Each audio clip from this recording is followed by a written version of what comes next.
Hi, I'm Rick, and this video is about some misconceptions surrounding the military history around Quartzsite from World War II on. This will set the record straight about the tank tracks and army campsites seen in the desert around Quartzsite and who made them. Most people believe they were made by Patton's troops during World War II. You've seen the YouTube videos and read the travel blogs where a person states, "These tank tracks and campsites were made by Patton's troops," with nothing backing up their statements. Unfortunately, they're just repeating wrong information they previously read on a website or saw in a YouTube video without doing any research, so this bad information keeps getting passed along. The Quartzsite Army campsites and tank tracks are located northeast of Quartzsite off these dirt roads. The red-colored road I recommend for four-wheel drive only. Patton's troops did outline their large divisional camps with rocks and drove Sherman tanks. Here I've drawn over some rock rows from Patton's Camp Iron Mountain to make them more visible as an example. The campsite area near Quartzsite was included in Patton's Desert Training Center,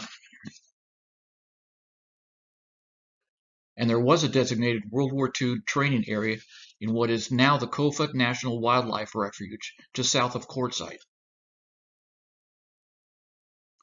So the question is, did Patton's troops make those tank tracks and campsites? First, we have to go back in time a bit. In May 1964, a now mostly forgotten joint exercise called Desert Strike began and lasted 2 weeks. The Army and Air Force tried testing modern combat techniques and tactics. 100,000 men participated with air support, armored, mechanized, and airborne units. Unfortunately for us today, the exercise Desert Strike area covered much of the same World War II Desert Training Center area, so the Quartzsite area was included in both training areas. Tracks and campsites could have been made in either or both time frames.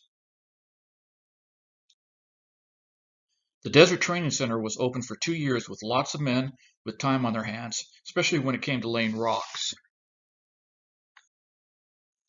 But there's no World War II camps in the immediate area around Quartzsite.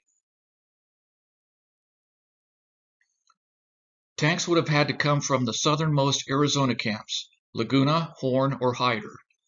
The tanks from Camp Bouse never left the area around their camp in the Butler Valley because of their secret training. All the other camp tanks would have had to somehow cross the Colorado River. There was no need for that as they had their own exercise areas. So let's look at some physical evidence and further research.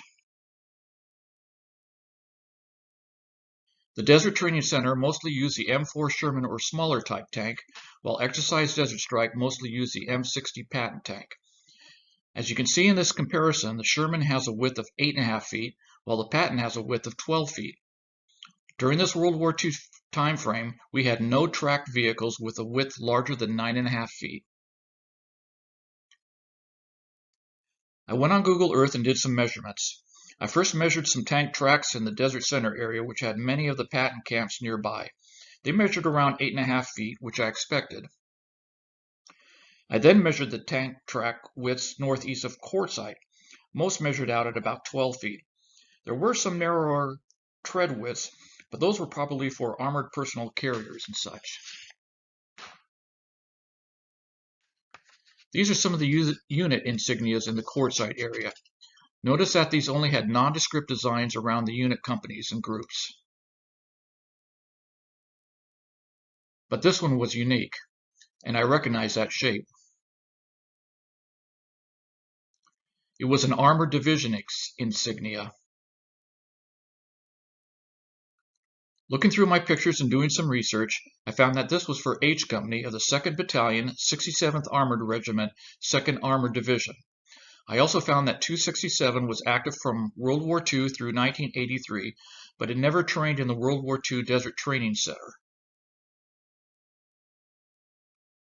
Online, I found multiple newspaper articles about Exercise Desert Strike.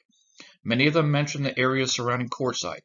The author of one article describes riding with a tank crew in an M60 tank of the 2nd Armored Division, 67th Armored. Lastly, the refuse found in the campsites. It's all of a 1960s vintage. Here's a rope tensioner, a P-38 can opener dated 1962, a can lid dated September 63, and for whatever reason, whenever I explore Desert Strike campsites, I always seem to find coat hangers. Never see them in the patent camps. So, those outlying campsites are definitely from the 1964 exercise Desert Strike and not from Patton's troops, as they only outline the large divisional camps. I'd also say that most, if not all, of the tank tracks are from 1964. Only way to be sure is by measuring them. I hope you like this, and on to my next misconceptions video.